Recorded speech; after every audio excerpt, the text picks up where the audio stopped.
Charismatic U.S. civil rights leader Jesse Jackson, an eloquent Baptist minister raised in the segregated South who became a close associate of Martin Luther King Jr. and twice ran for the Democratic presidential nomination, has died at age 84, his family said in a statement on Tuesday, February 17th. Our father was a servant leader, not only to our family, but to the oppressed, the voiceless, and the overlooked around the world, the Jackson family said. Jackson, an inspirational orator and longtime Chicagoan, was diagnosed with Parkinson's disease in 2017. He ran for the Democratic presidential nomination in 1984 and 1988, attracting black voters and many white liberals in mounting unexpectedly strong campaigns, but fell short of becoming the first black major party White House nominee. Ultimately, he never held elective office. Jackson pursued his political ambitions in the 1980s, relying on his mesmerizing oratory. It was not until fellow Chicagoan Barack Obama's election as president in 2008 that a black candidate came as close to securing a major party presidential nomination as Jackson. In 1984, Jackson won 3.3 million votes in Democratic nominating contests, about 18% of those cast, and finished third behind eventual nominee Walter Mondale and Gary Hart in the race for the right to face Republican incumbent Ronald Reagan. His candidacy lost momentum after it became public that Jackson had privately called Jewish people Hymies and New York Hymietown. Jackson was known for personal diplomacy. After he secured the 1984 release by Syria of U.S. naval aviator Robert Goodman Jr., President Ronald Reagan invited Jackson to the White House and expressed gratitude for the mission of mercy.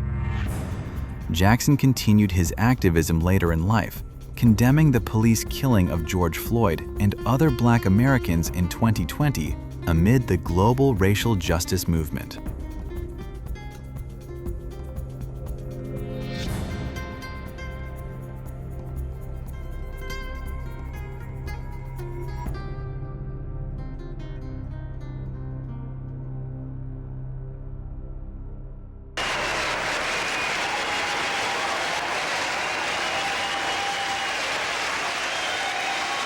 This campaign has taught me much, that leaders must be tough enough to fight, tender enough to cry, human enough to make mistakes, humble enough to admit them, strong enough to absorb the pain, and resilient enough to bounce back and keep on moving.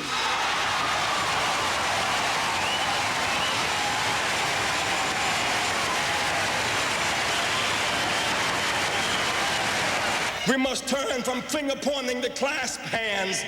We must share our burdens and our joys with each other once again. We must turn to each other and not on each other and choose higher ground.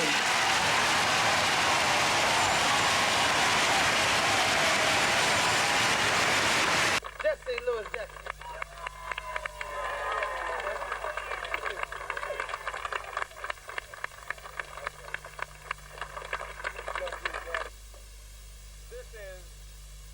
We have an obligation as leaders to put forth policies and state plans to keep America strong, make America better, expand our impact in the world. Last week when the committee agreed in Mackinac Island, Michigan, declare South Africa to be a terrorist state, the media came and said, well, Jesse Jackson, you had a victory. That now is going to call South Africa a terrorist state. Well, America had the victory. The free world had the victory. The people of Soweto had the victory. We're discussing not what Jesse wants. We're discussing what's good for America and what's good for the world. So that on July 18th, then the convention. And then we'll have our name will go into nomination for the presidency on Wednesday night, July the 20th, in fulfillment of the dreams and the hopes of those who have worked for that privilege to occur, and as an expression of the principles that this campaign represents. Since I've had no opportunity for in-depth discussion with Senator Benson, I've had no prior discussion with Governor Dukakis and his recommendation, it would be inappropriate for me to comment upon it at this time. Are you angry or upset that you were not chosen? No, I'm too controlled. I'm too clear. I'm too mature to be angry. I'm focused on what we must do to keep hope alive. Anger reflects a crisis in emotions and therefore irrational behavior.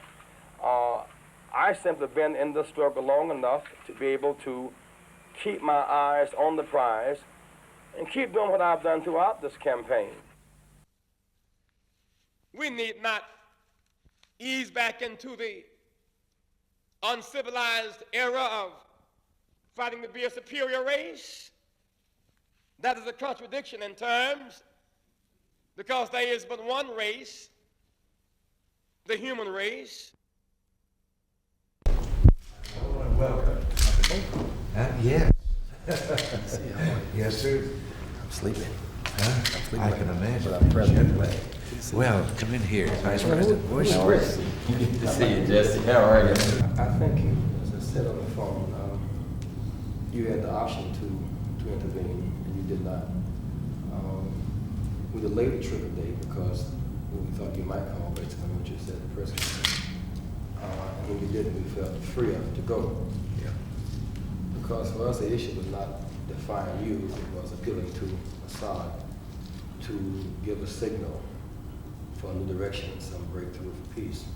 People around this nation who wore their blue ribbons as a measure of solidarity as we prayed together and fasted together, trying to rise above the everydayness of our lives that we might be able to secure the release of Lieutenant Robert Goodman and to gain his freedom and have a breakthrough for peace. It's meaningful to us that once we got our telegram back from President Assad, we then called Senator and got us in contact with the State Department, Ambassador Murphy and Mr. Lawrence Eagleberger. It was the support of our State Department within the law that gave us the latitude that we needed to feel that we were doing the right thing within the law. I would hope that the cycle of pain is now broken and that this mission of peace will take us to an everlasting peace. It was the Apostle Paul, and because we saw that new light, the world has never been the same since. As it were, December of this past year, President Assad used this opportunity to seize an initiative, and we want to express our thanks to him.